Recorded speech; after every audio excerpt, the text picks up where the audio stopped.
ሰላም ሰላም የኮቲኒውስ ቤተሰቦች የሰዓቱን መረጃ ይዘንላችሁ ቀርበናል። አብራችሁን ስትቆዩ በኢትዮጵያ አትሌቲክስ ዙሪያ ጠቃሚ መረጃዎችን እናደርሳችኋለን። ሁላችንም እንደምንመለከተው በኢትዮጵያ አትሌቲክስ ውስጥ በተለይ ከቅርብ ጊዜ ወዲህ እጅግ አሳሳቢ ጉዳዮች እየታዘብን እንገኛለን። በተለይ በአትሌቶቻችን ብቃት ላይ መተማመን እያገኘን አይደለም። በወጥነት የሚያሸንፉ አትሌቶቻችንን እያጣን እንገኛለን።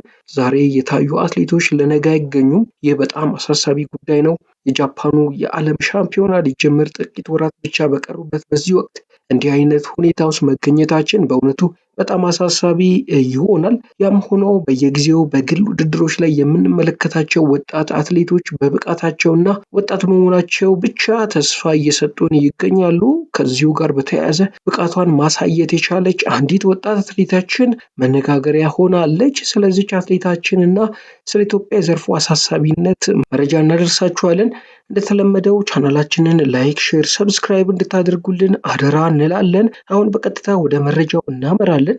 ወደ መጀመሪያው መረጃችን ስናመራ የተለያዩ ዓለም አቀፍ አትሌቲክስ ላይ ትኩረት ያደረጉ ሚዲያዎች የቀጣዩ ዘመን ኮከብ ተወልዳለች በሚል ሽፋን የሰጧት ወጣቷ ኢትዮጵያዊት አትሌት ብቃቷን አሳይታለች። ገና ሮጠው ያልጠገቡ ለጋ እግሮች ባለቤት የሆነችው ይህች አትሌት ከእድሜዋ ቀድማ መብሰሏን አብረዋት በትራክ የሚገኙ ተወዳዳሪዎቿ እንኳን ምስክርነትን ሰጥተዋታል። ለቀጣዮቹ ዓመታት በትራክ ውድድሮች ከሚነግሱ ሴት አትሌቶች መካከል የመጀመሪያው ገጽ ላይ ትገኛለች በሚል በስፋት ተነግሮላታል። ይህችን ወጣት አትሌት በተለይ የመጨረሻ 400 ሜትሮችን የምትጨርስበት ፍጥነት ከዓይን ያውጣሽ የሚያስብል ነው የሚሏት በርካቶች ናቸው።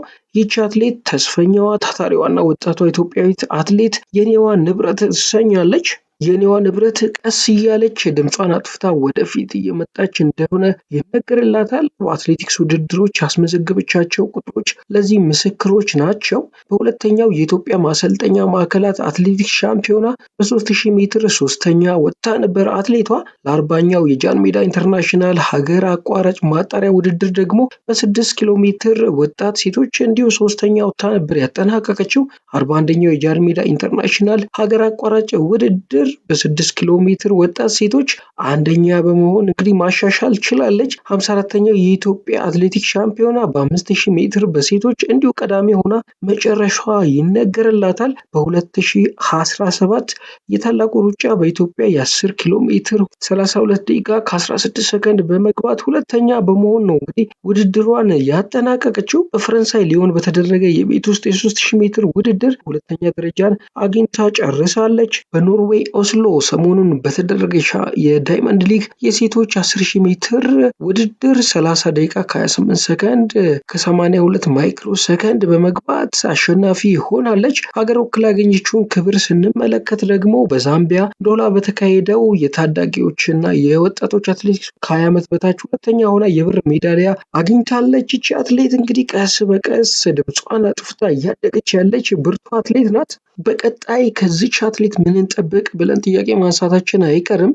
በ33ኛው ኦሎምፒክ በሴቶች 10000 ሜትር ያልተቀናጀ ቡድን ስራና ከጎዳና ላይ ሩጫ ተመልሶ ወደ ትራክ ቅርጽ ለመግባት በተቸገሩ አትሌቶች ምክንያት ሀገር ማግኘት የሚገባትን ሜዳሊያ ሳታገኝ እንደቀረች እናስታውሳለን። በ2015 የኢትዮጵያ ሻምፒዮና በ5000 ሜትር አንደኛ ያወጣችውና በ2016 ሁለተኛ በመውጣት 2017 እንደገና አንደኛ ያወጣችው እንዲሁም በ2016 ጃን ሜዳ ኢንተርናሽናል ሀገር አቋራጭ ውድድር በቀዳሚነት ያጠናቀቀችው የኔዋ ንብረት በያዝነው ውድድር ዓመትም እንግዲህ የ10000 ሜትር የዓመቱ ፈጣን ሰዓት ባለቤት መሆኗ ይነገርላታል። እንዲያ ያለች በሂደት እያደገች የመጣችው ይቺ ድንቅ አትሌታችን በቀጣይ በጃፓን ቶኪዮ በሚካሄደው የዓለም ሻምፒዮና እንደ ሀገር በ10000 ሜትር ውድድር ሜዳሊያ ካስመዘገብን በዚች ወጣት አትሌት ሊሆን እንደሚችል ግምቶች ያሳያሉ። የዚች ተስፈኛ አትሌት አሰልጣኝ ደግሞ ህሉፍ ይደጎ መሆኑን ልብ ይሏል።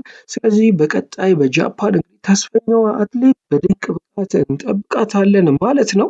በሌላ መረጃ ደግሞ ሁላችንም እንደምንመለከተው በኢትዮጵያ አትሌቲክስ በተለይ ከቅርብ ጊዜ ወዲህ ዛሬ የታዩ አትሌቶች ለነገ አይገኙም። ይህ በጣም አሳሳቢ ጉዳይ ነው። የጃፓኑ የዓለም ሻምፒዮና ሊጀመር ጥቂት ወራት ብቻ በቀሩበት በዚህ ወቅት እንዲህ አይነት ሁኔታ ውስጥ መገኘታችን በእውነቱ በጣም አሳሳቢ ይሆናል። ከዚህ ቀደም በርካታ ጀግና ኢትዮጵያውያን አትሌቶች በዓለም ላይ በሚያደርጓቸው ውድድሮችና በሚያመጧቸው ውጤቶች የሀገራቸውን ሕዝብ በደስታ እንባ አራጭተዋል።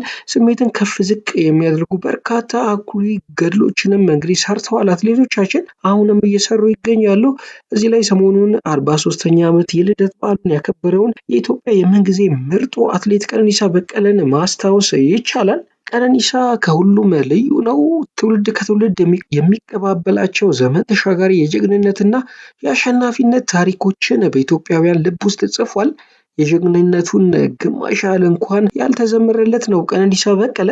የኢትዮጵያ ሰንደቅ ዓላማ በዓለም መድረክ ከፍ ብሎ እንዲውለበለብ ካደረጉ ጀግና አትሌቶች መካከል በግንባር ቀደምትነት የሚጠቀስ አትሌት ነው። አትሌት ቀነኒሳ በቀለ በመሮጫ ትራኩ ላይ ከተገኘ ኢትዮጵያ ወርቅ እንደምታገኝ ብዙዎች እርግጠኛ ሆነው ውድድሩን ይመለከታሉ። እሱም በተደጋጋሚ ውድድሮችን በበላይነት በማጠናቀቅ ኢትዮጵያውያንን የሚፈልጉትን የቀዳሚነት ስፍራ ባለማስነካት ሲያኮራቸው ይታያል። ለኢትዮጵያ አትሌት ቀነኒሳ በቀለ በርካታ ወርቅ ያመጣ ሲሆን በግል ውድድሮች ካገኛቸው ድሎች በላይ ለሀገር ያሳካቸው ድሎች ይበልጣሉ። አትሌት ቀነኒሳ ለሀገሩ ኢትዮጵያ 24 የወርቅ ሜዳሊያ አስገኝቷል። የሰበሰባቸው የወርቅ ሜዳሊያዎች ብዛት ብዙ ሀገራት አንድ ላይ ተደምረው ማምጣት የማይችሉትን ያህል ነው። ከበቆጂ ተነስቶ የሚሊዮኖች ተምሳሌት ሆኖ ከትራክ እስከ ሀገር አቋራጭ ከዚያም በማራቶን የደመቀው ቀነኒሳ በስብዕናውም እንዲሁ ይወደዳል። በአትሌቲክሱ ዓለም ባሳካቸው ገድሎች ከዘመን ዘመን የሚወሳ ኢትዮጵያ የምትኮራበትና ትውልድ ሊማርበት የሚገባ ጀግና አትሌታችን ነው። የአትሌት ኃይሌ ገብረስላሴን ፈለግ እንደተከተለ የሚነገርለት ቀነኒሳ በቀለ የመጨረሻ ዙርን ልክ እንደ አጭር ርቀት የሚሮጥ በአትሌትነት ዘመኑ በሰራቸው ታሪኮች ስሙን በወርቅ ቀለም ማስፈር የቻለ የኢትዮጵያ ውድ ልጅ ነው። እንግዲህ ከሱ በኋላ ግን በዚህ ደረጃ በወጥነት የኢትዮጵያንና የዓለምን አትሌቲክስ አፍቃሪያን ቁጭ ብድግ የሚያደርግ ጀግና አትሌት መፍጠር አልቻልንም። እንግዲህ የጃፓን ቶኪዮ ዓለም ሻምፒዮና በቅርብ ይከናወናልና በርካቶች በዚህ ዙሪያ ጥያቄ ያነሳሉ። ለሀገራችን መልካም ውጤትን እንመኛለን። እንግዲህ ውድ ቻናላችን ተከታታዮች ከቻናላችን ጋር አብራችሁን ስለምትሆኑ እናመሰግናለን። በሌላ መረጃ ዳግም እስከምንገናኝ ሰላም።